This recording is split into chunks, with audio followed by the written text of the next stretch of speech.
Okay guys, James Parker. Just want to show you a few little things that you tend to see amongst the best players. Number one, they are loaded up in their trail foot before the club actually reaches the top of the backswing.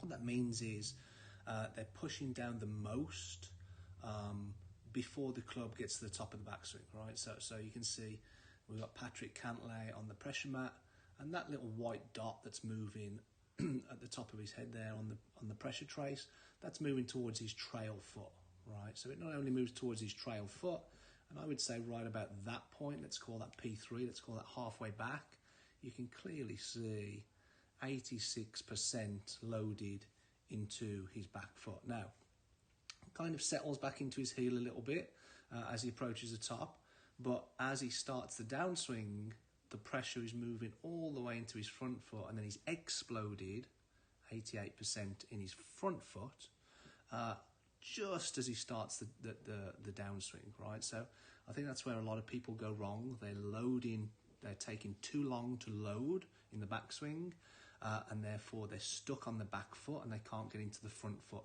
early enough, right? So don't forget, you've got to load sooner. That's the pattern you generally see with the pros. They're fully loaded before the club gets to the top.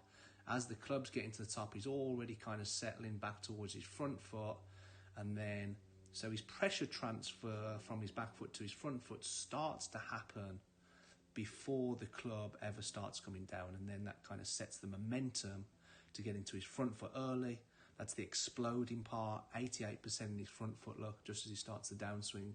And this is why you see so many of the guys jump off the ground through impact. It's because they're pushing down so hard as they start the downswing that by the time the club hits the ball, a lot of them, the front foot's actually airborne. You can see the pressure moves 88%, he's 88% in his front foot. By the time he's at impact, that pressure's moving back into the middle there. He's kind of 60-40 on his back foot there just before impact, and then his front foot kind of plants back down on the ground, then he kind of puts all the pressure back into his front foot, look, 60-odd%.